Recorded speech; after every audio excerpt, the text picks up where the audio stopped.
Hello guys! Ito na naman ang gagawin ko ngayon. Magluto tayo ng rice. Yan o, inuhugasan ko para matanggal yung dumi. Yung rice, yan o, inuhugasan ko na. Magluto muna tayo ng rice habang tulog si Jerian. Pinatulog ko na kasi gawin ko na lahat ng gagawin ko dito sa bahay kasi tulog si Jerian.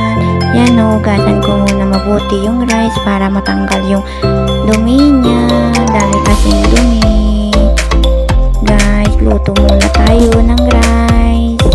Kain namin.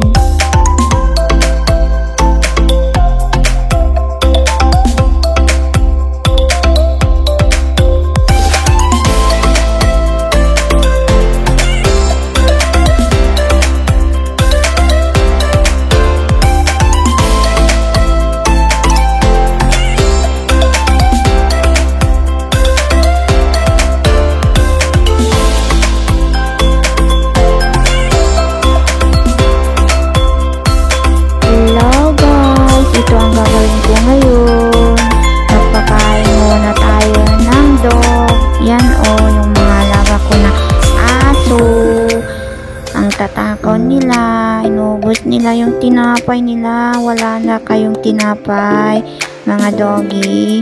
Ako nagpapakain yan o, yung tinapay nila super sarap, pwede pa pang tao yan guys. Yan, kain muna sila mga dog. Nahanap ko yung isang aso namin, nagtago pala sa silok ng sasakyan, andun yan o, katalikod ako. Pakainin ko muna mga alaga ko na aso. Ang dami sila o, 6 sila. Ang takaw naman nunoy, nakaapat ka na tinapay. Yan o. Hello guys, magwalis tayo ng mga tayo ng aso. Ang dami o. Yan o, magwalis muna tayo guys habang tulog yung kasama ko.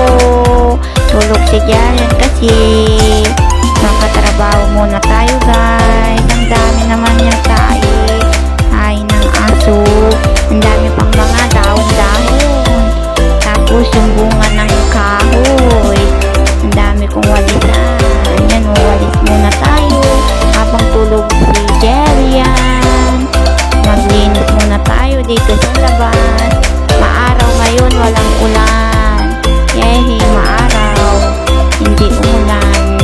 Yan ang gusto ko, hindi palagi umulan. Magwalis tayo guys. Daming dumi guys. Walis muna tayo habang tulog yung kasama ko guys. Yan o, nagwawalis ako. Madaming tai kasi ng aso, hindi matanggal, ang hirap tanggalin kasi basa yung mga iba. Walis muna tayo guys. Yan o, ilipat ko yung cellphone ko doon na sa kabila. Yan o, daming dahon-dahon. Tapos mga bunga ng kahoy. Yan o, super dami. Dami o. Dami kong walisan o. Pati sa gilid-gilid yan tinanggal ko na o. Yun, pinulot ko kasi ang hirap tanggalin. Yun, dami pang mga bunga-bunga ng kahoy dyan sa gilid. Yan o, dami. Isang daspan na yung nakuha ko guys. Yan o, walis pa more.